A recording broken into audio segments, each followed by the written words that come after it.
But it's the Captain Kirk we never knew as a young man. Oh, it's the Captain Kirk that's a smartass. I love him. Yes. I can relate. Like I now think instead of being Han Solo, I think I want to be Captain Kirk. Right. But I still want the Millennium Falcon. I'm just saying. Well, you can't go wrong with the Millennium Falcon. Oh my God. Yeah. So everybody's like, so Rick daydreams about ding dongs and a Millennium Falcon. I'd be smuggling ding dongs across the universe. That's right. That's your mission. And bring ding dongs to everybody. Hello, rock stars. It's Rick with Concert Connection. I hope everyone's doing well. And I am excited this week. Yeah, I'm still on restriction at home, alone with my dogs and my wife. And I have no ding-dongs because they ran out of ding-dongs at the store. And it's not because I bought them. But this week's guest is my good friend, Mr. James Rose. How are you? Hi, great. How are you doing, Rick? I'm doing good. I don't have any ding-dongs, though. I'm out. You know what? It's criminal. I don't care about stimulus checks. They should just send me boxes of ding-dongs. Oh, my Lord. How have you been doing? I've been doing great, Rick. Thanks for asking. And thanks for making us all feel welcome today. It's a pleasure to be here at the Concert Connection in the pit with Rick. In the pit with Rick. And I keep waiting to meet this Rick character. I'm not really sure who he is. I only know me, myself, and I. But I hear that there's another one of us out there. I've got a lot of personalities. If you need one, I can spare a couple. It's okay. I don't mind. Yeah. Oh, my Lord. So tell me, how have you been through COVID? Hanging in there? Hanging in there like so many people. We're trying to stay healthy, practice best practices, social distancing, and still trying to patronize our restaurants and social distancing and seeing some of our favorite musicians and performers out there. You know what? It's funny because I've talked with so many folks, and I'm talking from New York to LA to Seattle to Miami and everywhere in between. And all my friends are like, how are you still playing music? And I've talked about this a lot. I'm like, well, here in Texas, we never fully shut down. I mean, we got down to what, 25% capacity at one point, I think. Yeah. And we were still playing shows. And it made for some very interesting and creative hurdles for us to overcome, but I think ultimately we're better for it because throw us some curveballs and we'll end up hitting home runs. That's how we are. Right. What did you learn about yourself? I mean, what has been the toughest thing for you throughout this whole thing? Being able to go out there and socialize. We have to keep our distance now. We have to really enforce best practices. Yep. Wear the mask. And I think I dropped this thing when I take a bite or a drink or for photo op, right? Oh no, you can leave it on. It's phenomenal. I actually played a show at Trees, and I showed up and I had a hoodie on and my mask, and I sat at this table for like 45 minutes. And nobody knew it was me. And I just people watched, and it was phenomenal. Like, holy cow. I just want to start showing up at clubs like in disguise and just watch people. I think that's the best thing, going incognito.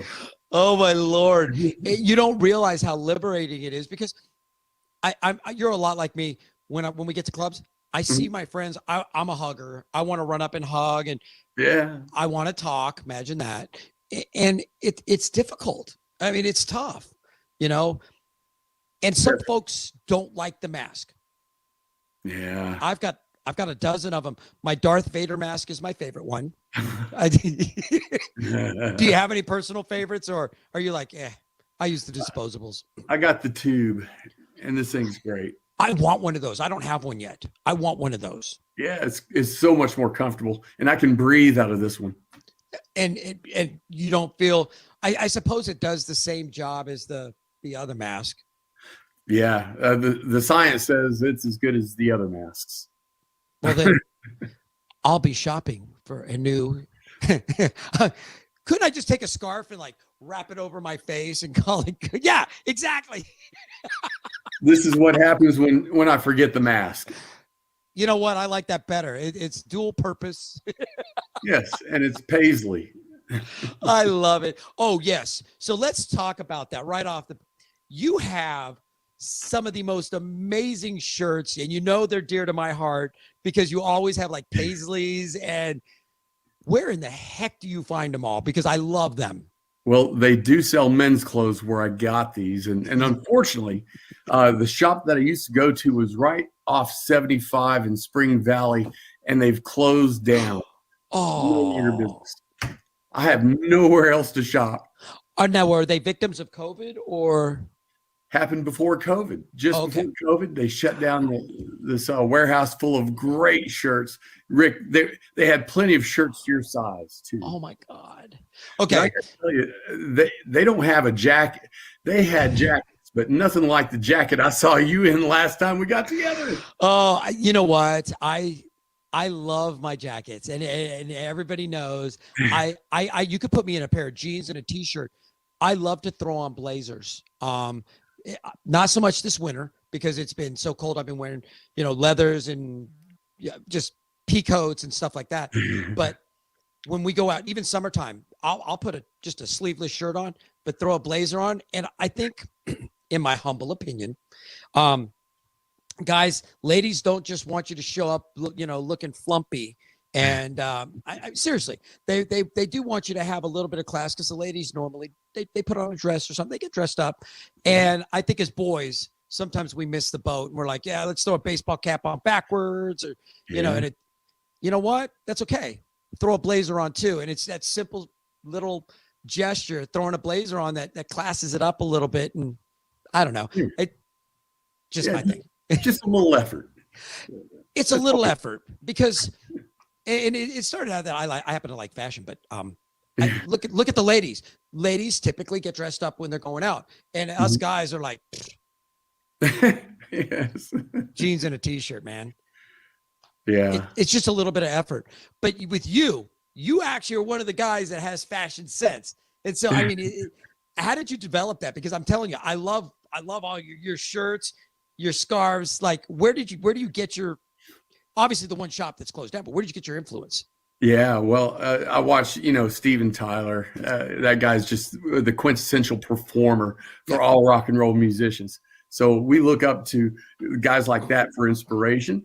And I was reading Brian Wheat's book from Tesla. He wrote a book about, at some point he got some advice that, hey, maybe you guys should dress up a little bit more. So they turned from a blue collar band, is what he called themselves, to a performing arts band. And so, I got to have the fan blowing because I sweat. Yep. And on stage, and I noticed that, hey, the scarf is blowing, the cameras are going, and I look much more animated than I really am, right? So I said, this is the way to go, and let's kind of class it up just a little bit, somewhere here and there. But for me, it gives me confidence. It gives people, if they squint their eyes just a little bit, they can see a hard rock and roll band giving their best effort. Oh my God. You're like, if they just put on the blinders, I look phenomenal. Yes. Right. Oh my God. No, but I mean, there's guys like me, and again, I love some of the clothes you wear, and I've told you so many times, like, I could steal that shirt. Oh, I could steal that shirt. Dude, I love it. I love it. And there's a couple other guys in the scene that love to wear blazers. And I'm all for it, man. I'm all for it. I get inspiration from everybody. I look around, I'm like, ooh, I like that look. And I go out and hunt. And a couple guys have said that to me as well. They're like, I love your blazers. Like, where do you get them? And they've gone out and found some. Yeah. Right on. Right on. I'll share with you off camera some of the places I go to find shirts and my blazers, and I order them. Some are out of New York, some are out of LA. And I very seldom find them locally, and I do order them. So I'll share some of my. 1,000 thank you. That's just what I need. Because I'm always hunting, and it's I don't know. The princess in me loves to play dress up. My wife always laughs. She's like, "You're more needy than me." I'm like, a little bit, yeah. Okay, so the one thing that sticks out in my mind and is I love bass, but I keep staring over your shoulder. Is that a Warwick that I'm looking at? It's unmarked. It's got Schecter hardware on it. Okay. It's got a big brass bridge on it, a brass nut. It's a solid one-piece, beautiful sounding bass. I got it used. Funny story. I was running down to Austin and sat in with a guy called Gary Lee Cox, one of the most fantastic guitar players ever. He pointed on the side of the stage and said, "James, that's your bass." And I think he said, "James, you can have it for $400." I walked right back out to the ATM machine, withdraw $400, and it was mine. It's been my favorite bass ever since. Wow. And it's kind of a Frankenstein. Yes. Well, let's see. It's a little brother to the side. That is the Frankenstein. Okay. It's a Fender Squire, $160 bass, but it had a great neck. And so I put a giant brass bridge on it, Geezer Butler pickups, and I dipped it. And it was dipped it in a swirl paint job. Wait, that's a hydro dip on that? Yeah. Oh, wow. And it looks great now. But the biggest surprise was when I took it on stage for the first time under the neon lights kept flashing. Every different color on the bass flashed with the neon lights. Wow. And of course, green is my favorite color. So the fact that you got green strings, like, oh, yeah. Yeah. Yes. So second favorite bass right there. Oh, nice. So how many basses do you have? I'm just curious. Wait a minute. Is my wife listening right now? Yeah. Okay, wait. Okay, it's clear. Go ahead. Okay. 1, 2, 3, 4, 5, 6, 7, 8. So it's kind of like if you never divulge the actual number or you always embellish it, you can always sneak another one in. Yes, I'm hoping to leave one at your house, Rick. It works with that's okay. Carrie Graves. Hello, Carrie. Still has a bass amp over at my house. It's been here for like a year and a half. That's what bass players do. And he knows it's safe because it's at my house. It's like, oh, that's Carrie's bass amp. He'll come get it eventually. That's right. Carrie, not going anywhere. Carrie. But what I was saying is it's easy to sneak in extra gear when you already have a bunch of it. You're like, oh yeah, I've had that one. I got that back in years ago. Yes. Yeah, that looks new. No. You remember you're the one that picked that one out for me, remember? Oh yeah. Yeah, they're so fooled, right? Yeah, no, my wife doesn't believe any of that crap. She's like, yeah, sell a drum set, Rick. Yeah, Lori once had the audacity of asking me, "So how many basses do you really need?" I can only count to 4. I can only count to 4, but I'm sure that's not enough. No, it never is. Well, I also saw behind you hidden, you got a mandolin. Is that a mandolin that I saw? That is a mandolin. Oh, I didn't know you played mandolin too. I didn't say I was any good. Oh, my father-in-law, Smokey, he plays mandolin. He's played for years, and he's every Saturday he would go down to the square in Garland, and they've got all the pickers down there. So it's been for decades. They've been going down to the square and doing bluegrass every Saturday. And cool. No drum? No, it's just pickers. And it's, I haven't been down there in a while. I need to go back down, and it's just fun to watch these old timers. And I'm not a big bluegrass guy, but the musicianship is phenomenal. Yes. Phenomenal. Tell me what do you play with the mandolin? Is it bluegrass or you just have it to dink? I just have it to dink around with, but I've learned that, there are different aspects, and we all learn from these other instruments how to fit in. Yeah. And it's just another dimension in the musical folds that we need to better understand our relationship. When the singer sings, we all kind of back up a little bit. And when it's the mandolin solo, for God's sakes, get the hell out of the way. I am not scared of singers anymore. When they got to haul more than a scarf to a show, like I got to bring all the drums, then you'll impress me. Until then, Don't Right. forget your scarf. Rick, what do they call that?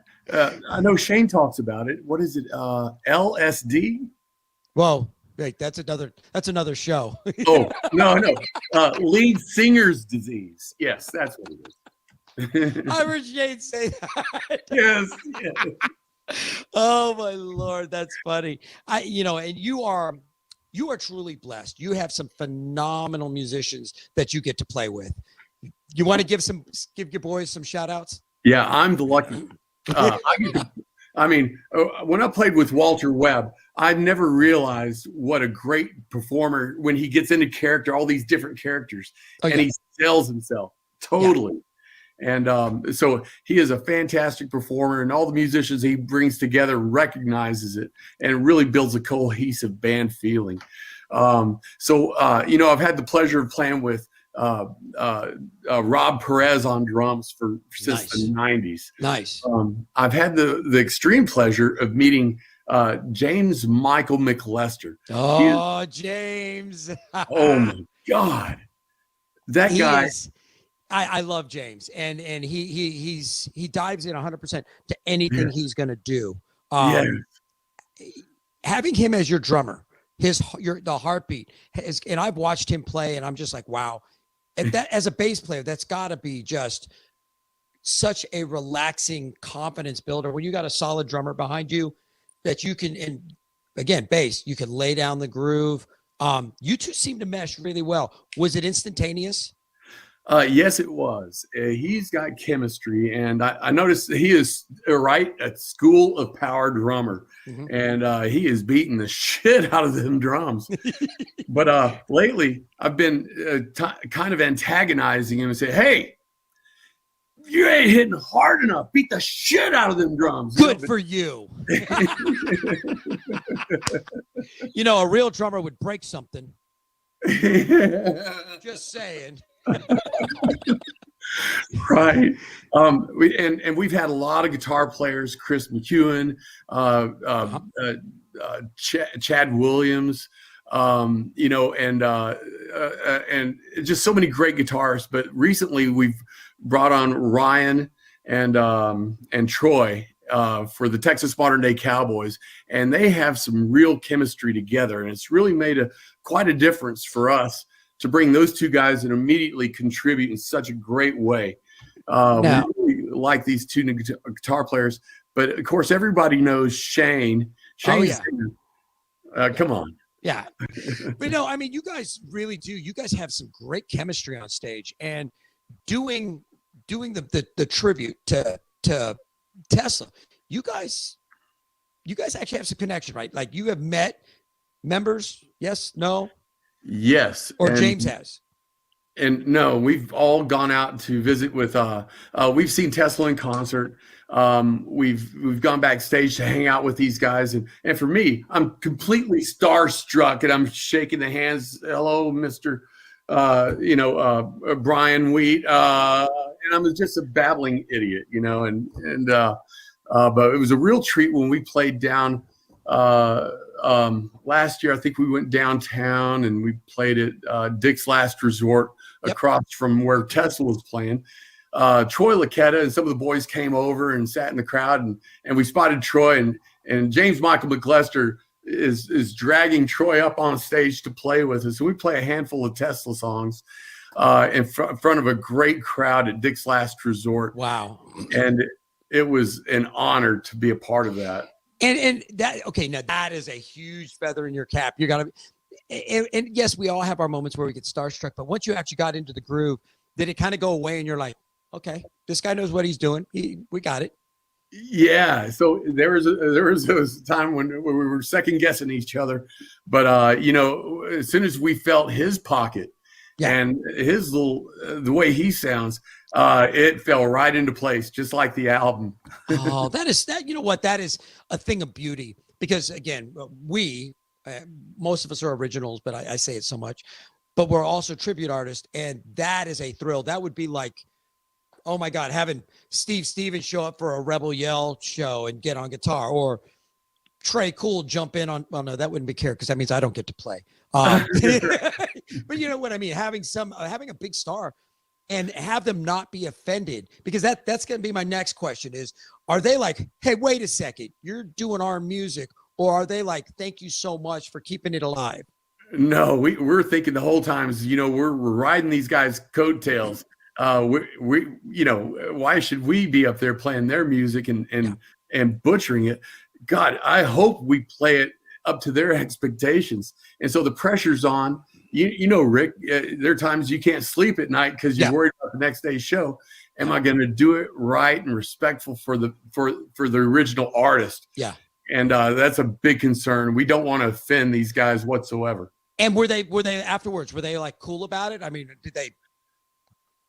Yeah, they had fun. They were like, you guys are awesome. Keep doing it. Or were they like, we'll send you a cease and desist order tomorrow? Yeah, we were waiting for the desist order. Yeah. So, but they were totally cool with it, and they've been doing this for so many years. They're total professionals, and they encouraged us, and that just gave us more reason to, work even harder to get this to sound like they meant for it to sound. Okay, that's huge. The fact that they are encouraging you is, because there's bands that are like, stop playing our music, and you're like, it's not that we're not trying to be you. We love your music, and we're trying to keep it for the fans, because let's be honest, you guys don't come through town every day. We gotta wait. So the fact that they were like, thank you, you guys are doing a great job. Oh man, you had to be giddy. Oh yeah, and we were so happy to hear that positive reinforcement that musicians, we have very shallow egos, so we really had a boost of confidence after we first met. Wow. Now, do you guys keep in touch with them? Shane does, and I think every now and then I'll try to keep in touch with Brian Wheat and congratulate him on his book. But, I imagine they're probably a lot like us, Rick. They're very, very private people, right?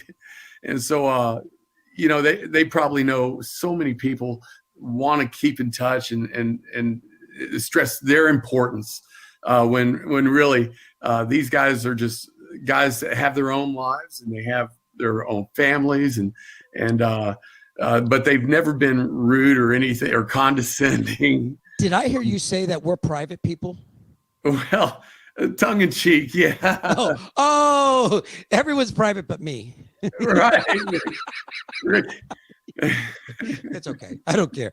No, it's funny because I believe that, and I've said that all along. I've been very blessed. I've met a lot of very cool, I call them celebrities, but really they're fellow musicians. They're just, we're all on different levels.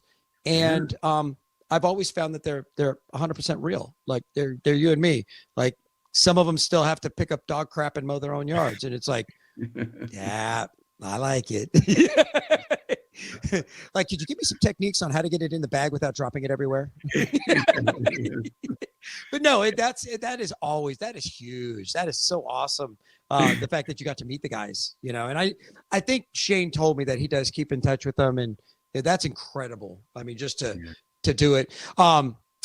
Pandemic, how have you guys done as far as shows? I mean, did you lose a lot? You guys still getting out playing a little bit? We did. We felt like every other band, we're getting screwed because, we had a show next week and the governor's canceling, these shows for us. But, we understood that this was a distinct possibility under these circumstances. And we can't stress how important it is to be safe and get through this. I think it's coming back, but I'm not sure if every band will come back from this pandemic. Bands that we used to love to see and hear, we may not hear those bands again, but I've seen some new bands come about as a result of some of the breakups and reformations. Yeah. I will tell you that there's a couple of my favorites, and I'm not going to mention names, even though I know that they're on permanent hiatus because there's hopes that they will come back. But there's a couple of my favorites that are. Who? Nope, not going to do it. Not going to do it because if they change their minds, I don't want to give them any publicity because I do love these bands and I don't want to taint or hinder, if in case they decide, no, we're not going away. I don't want to hurt anybody. I'm not saying names, but I will tell you, some of them are dear to my heart that I love these bands. And like, it's hard to hear that it's taking its toll. And it has. You know, we've had to fight. We've had to fight to play gigs. Yeah. You know, you did ask who keeps in touch with those guys in Tesla. I got to tell you, one guy, James Michael McLester, is like a buddy with Troy Lucchetta. Yeah. And they have a lot in common, and they have a very close relationship. And I've never seen two nicer drummers get together and form a bond like these two. And James has a genuine heart. I love him to death. He does, you know, anybody who knows about his health issues that he had in the past. And then he has a benefit that he does every year. Help Hope Live, which is it's basically an organ donating benefit to help folks that need organs. Correct? Yes. Make sure I want to make sure I'm giving, because James is going to call me glow. Rick, you didn't listen.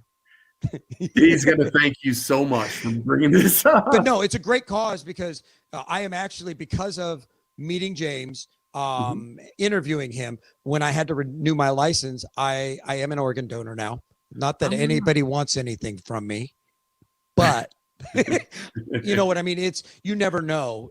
That could be, you know, I don't want to go. I'd like to be here for a while, but when I am gone, maybe I could help somebody else live. And that's a greatness. So yes, he's very active in that. Wow. What a noble cause, Rick. Absolutely is.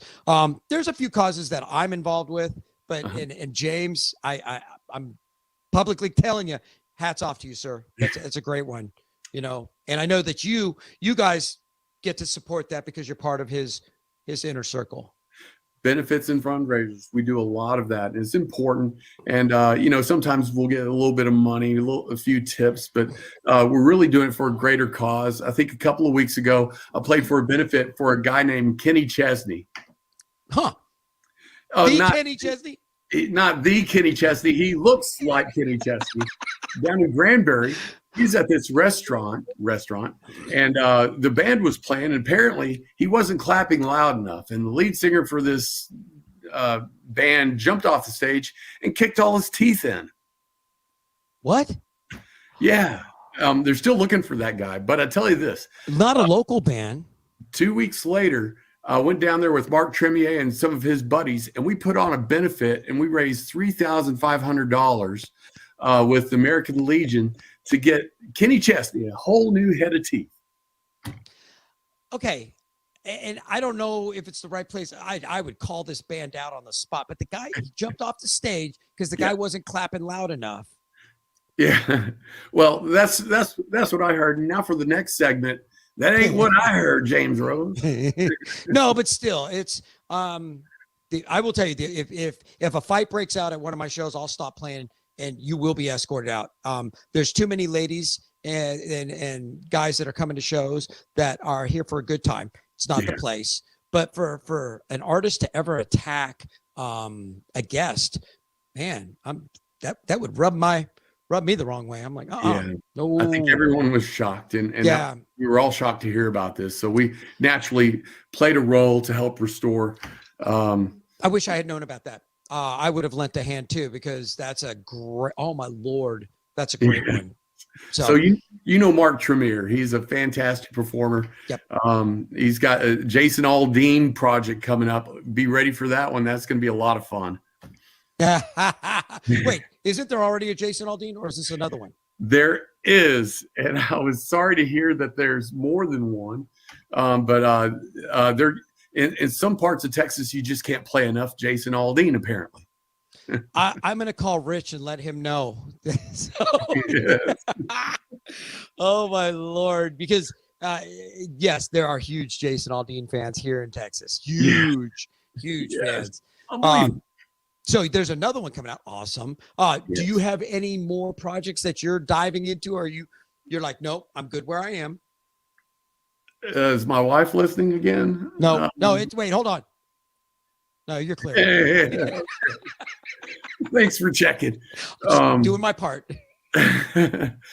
My buddies from Germany, back from 1987, a band called Ambition. we played a bunch of American cover tunes in Germany, and we're getting together for a new project. It's going to record some of the stuff that we left on the floor on the radio. All the outtakes we're putting together in a project, and we're recording it remotely. So my good friends Elliot Margulies, Robin Bacon, Ray Hayden, Seattle, Birmingham, Tennessee, and I think George Mumphrey may be on call. But we're going to record some of this stuff and send the tracks in, mix it down, and make it sound like something that we'd all want to hear. That is exciting. I'm glad to hear it. Doing some originals. Yeah. It's funny because we all talk about as tribute and cover bands, we are original artists. Recently, Shannon and Lee Autry and they all got back together. Bullet, their original project. God, that great. Yeah. Great. I'm still trying to find a way to get out of Dallas, get up to Seattle. I want to record a final album with my original band, Quickie, which is kind of how I got started in one of my few early bands. They're putting out a new album. They want me to play tracks on the last album. And I'm like, actually, they want me to record the whole album with them. So, and there's a couple local guys that I'm talking to that I'd like to do some original stuff. Like, let's see what comes of it.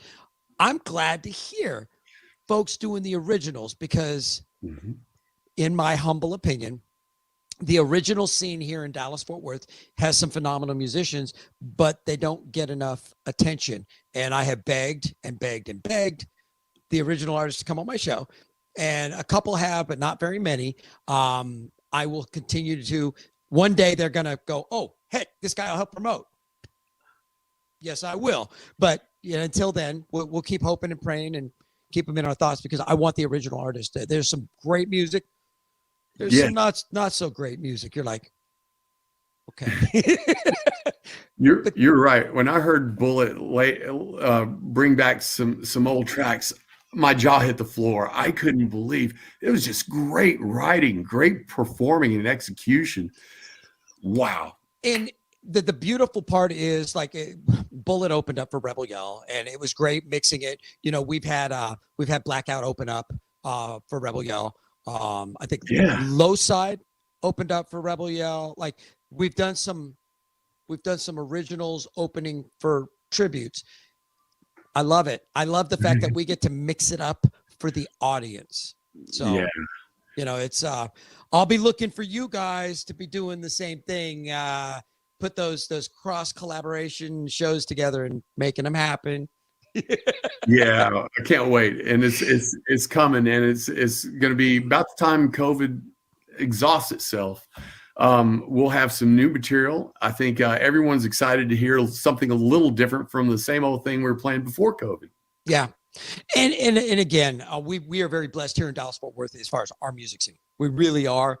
But it's nice to see some of the influx of the outside influences. Again, the original stuff, maybe some of the influences of all the tribute music we've been playing rub off on the writing style of some of the original.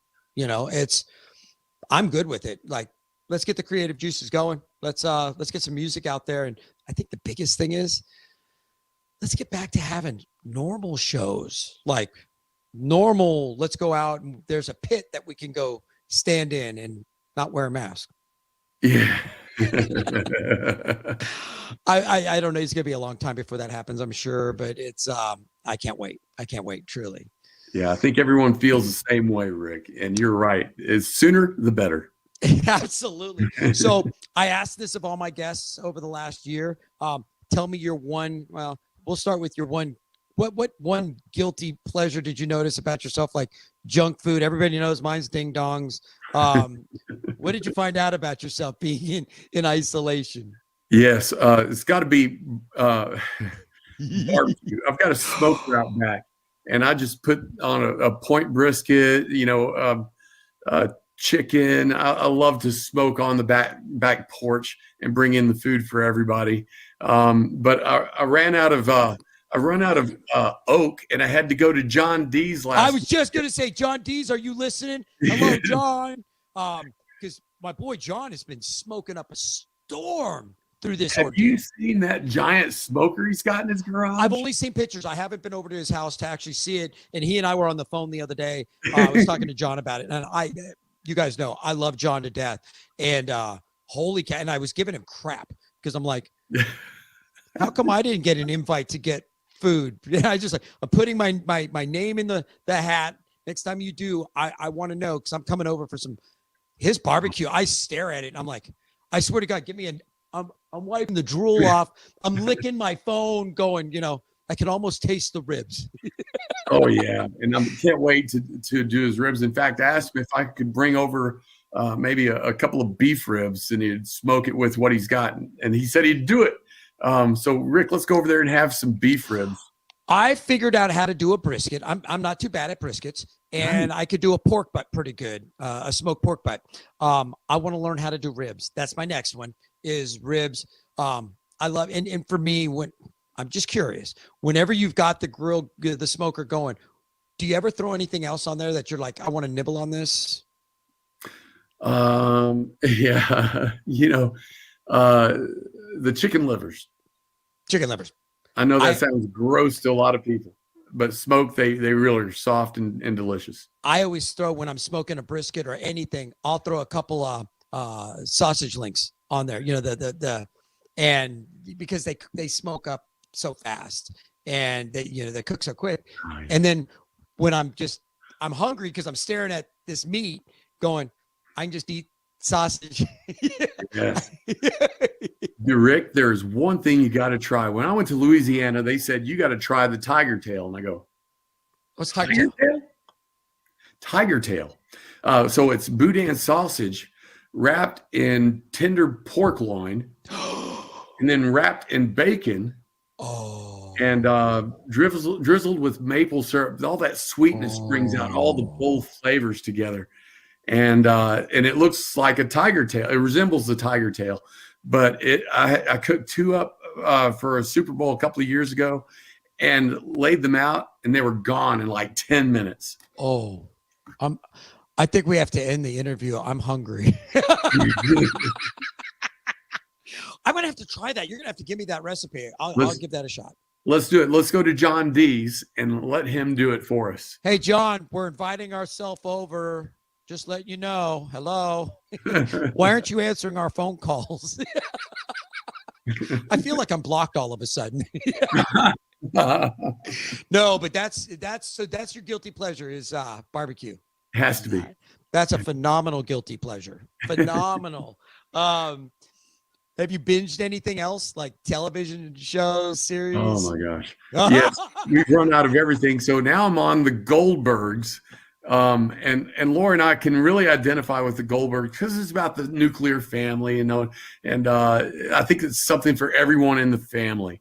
But it's a great opportunity to laugh at ourselves because I think we've all been guilty of being the Goldbergs from probably at some point. What else have you watched besides the Goldbergs? Anything? Yeah.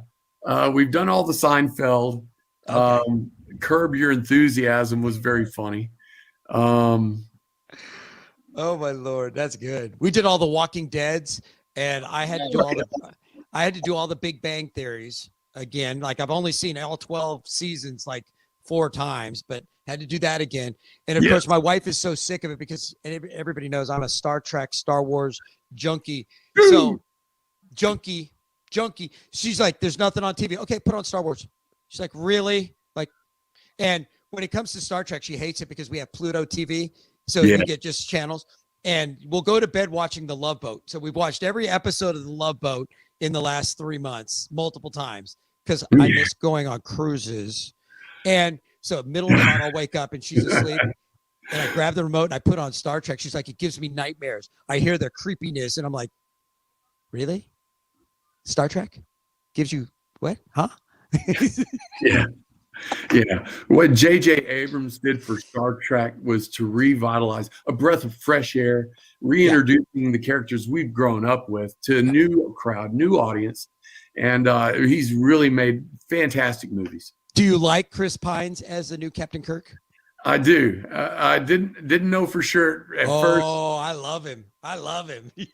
but Hey, it's the Captain Kirk we never knew as a young man. oh, it's the Captain Kirk that's a smartass. I love him. Yes. I can relate. Like I now think instead of being Han Solo, I think I want to be Captain Kirk. Right. But I Yes. still want the Millennium Falcon. I'm just saying. Well, you can't go wrong with the Millennium Falcon. Oh my God. Yeah. So everybody's like, so Rick daydreams about ding dongs and a Millennium Falcon. I'd be smuggling ding dongs across the universe. That's right. That's your mission. And to bring ding dongs to everybody. I just want I always say I want my own minions. I think I want my own Wookiee. Oh, yeah. The giant Sasquatch riding along. Yeah. Oh my God. Yeah. Oh my God. Oh. Oh. I wish I could do it. Yeah. Oh my Lord. Well, one whiff, and you can do that quite easily. Oh, geez. Oh my Lord. So the family is doing good though. You guys have survived. We've survived, and Good. we're going to hang in there. And I really love my family, Nice. and they've been very supportive. And my daughter, she's an aspiring musician, and she's come out to our shows, and I said, well, I asked her to come out to every show that I go to. So Rick, I know you've got a show coming up soon, right? I just played recently 2 back-to-back nights. Rebel Yell played Fat Daddies, and then my Green Day tribute basket case. Actually, we sold out Legacy. I was tickled. It was our first time there. I didn't realize there were that many Green Day fans out and about, but and they screamed and sang the entire night. I was like, wow. I do have some, Rebel Yell, we play a lot. We've got a bunch of them coming up. I do know that I think March 26th with Mondo Bizarro, which is Ramones tribute, used to be Sedated. Yes. So my bandmates, my brothers in Mondo Bizarro are going to be on the bill with us and Kill 'Em All at Gas Monkey Bar and Grill. Is that Yeah, Chuck, absolutely.